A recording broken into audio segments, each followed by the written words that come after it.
Well, welcome to 700 Club Canada. I'm so glad you joined us today. We have a great day for you. And you might be asking this question, is there more to life? Well, the answer is simple. Yes, there is. There's always more.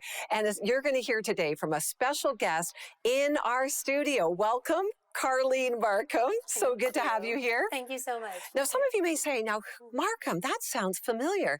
Yes. You are Bill's wife. I am. Much more than that. I'd say a better looking version of Bill, wouldn't you? No, Bill's my good friend, as you know. I love working with him. And Karlene, you're an entrepreneur. Like, you lead the Connections Ministry at the church. People connect with you. You're a writer. You actually help Bill with his writing, right? Well, if he asks. If he asks. Uninvited or not. No, it's so great to have you. And you've written your own book, Clean Beauty for the Mind. I love it. It's really, really practical. And some of you are going to wonder, what does that mean? We hear about the clean beauty, focus in our life, right? Non-toxic products. Yes, but what do you mean clean beauty for the mind? Why did you write this book? Well, Clean Beauty for the Mind, essentially in this context, is a new brand I wanted to start. I wanted to start building an awareness of what that can look like for us, no matter where we come from in life. And so, yes, you touched on it. Clean beauty is a genre, and I wanted people to be able to easily connect the dots with that, with this title. So when you talk about clean beauty for the mind, a lot of us talk only about how clean beauty affects our body or our home or something like that, which are also important. But when it comes to the mind, we don't have a lot of conversation about what that looks like when it comes to what toxins, what pollutants we allow in. And so in my context, I think I just had this kind of epiphany that it was so important to have a way to be able to process the fallout from negative words. And so to me, the fallout from negative words can be equated to toxins. Right. Right? Yeah. And I love the story you open with in your book. It made me laugh and also feel sad at the same time. Tell us what happened, because they're not talking from up here. You're talking from real life. You've experienced toxic words that came into your life. What happened? Yes, so just a few years ago.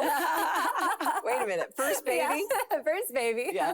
So we were living in another area of Canada, and we had just had our first son. So I'd just given birth, and I was in the hospital for some complications for several days afterwards.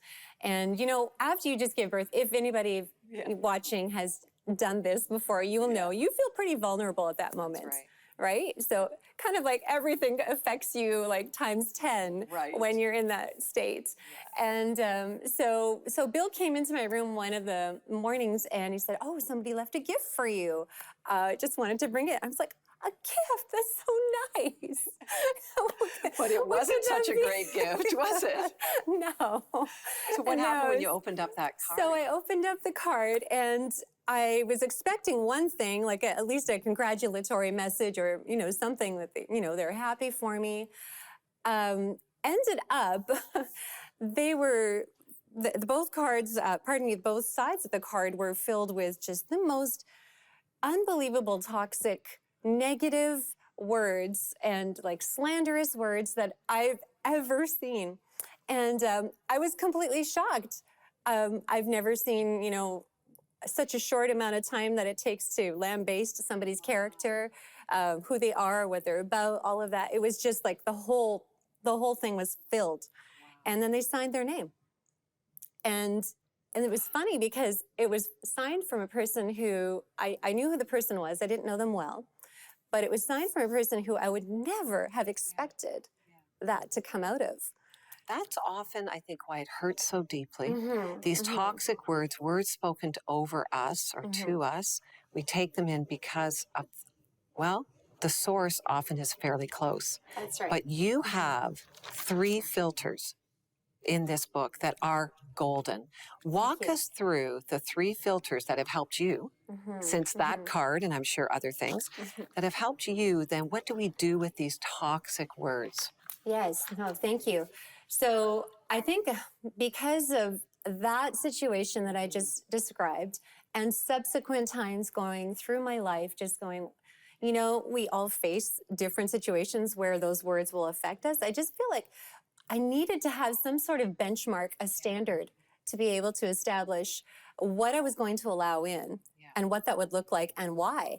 And so I started to think about this, visual of a water filter.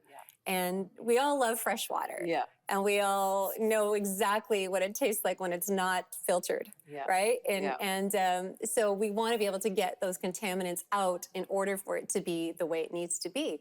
And I thought, that's a perfect way for me to clearly understand what it looks like to filter thoughts that come into my mind. So I came up with these like 3 filtering questions, I call them. Yeah. And so the first question is really very, very simple. It's this: are the words true? It's a good one. Are the words true? Yeah. And if the answer is no, then I can make sure those words do not pass through my filter. Right. They're not going to get through. That's an easy one. We know intuitively, right? If words are spoken to us, whether they're true or not. And then if there is some truth to it, right. What do you do with that? then yes, we have to address that too. So then I need to look through that through a different lens and say, okay, well, I need to actually muster up some humility in that moment and be willing to deal with that and say, okay, I have to face that, not run away, not blame it on somebody else, but actually look it in the eye and say, yeah, I need to own that and move forward with that. Yeah. So, and I love how your second filter said to consider the source, basically, right? Because sometimes that also filters out how much attention you should give it. Exactly. Right? Exactly. And what about the third filter? Yes, the third filter was really, honestly, just what can I learn? Yeah. Yeah, and the answer to that question is never nothing. Right. It cannot be. Yeah. I can always learn something. If it was a positive experience, I can learn something through that. Yes. If it was a negative experience, I can learn something through that too, and I need to. Yeah. We can't just learn from one, aspect of our lives. Yeah. We need to be able to embrace them all. And then if it passes through those first 2 filters, are the words true that are spoken? And do I respect or admire or want to be anything like that person? Like, consider the source. Then what happens is when I ask that third question, what can I learn? I've already asked those other 2 in sequence, right? And what can I learn is just, okay, well, if I respected that person, that helps me solidify this or understand that a little bit better, right? So good. I think it's so helpful because none of us are immune from toxic thoughts or toxic words. Just your final thoughts quickly. What do you want the reader to get out of this book? I want people to know, first of all, that they're not alone. Yeah. Because a lot of times when people have been showered with negative words, whether it's spoken to them or by them personally, or they're just inundated with that in culture, which we have a lot of, right? But I want them to know they're not alone, first of all. And then I want them to be able to know there's hope. That's the second thing that I really, really want people to feel when they go through this, they read this. I want them to feel encouraged to know that they have a way forward. They do not have to stay stuck in this, even a moment longer. Yeah, and you've applied that in your life. So if you're going through something, which we all are, something's been said over you or you're having these toxic thoughts, get Karlene's book. Go to 700club.ca. All the links are there. Clean Beauty for the Mind. Thank you, Karlene, for this great reminder. Thank you so much. It's great for our viewers to get to know you too. Thanks for joining us today. Thank you so much.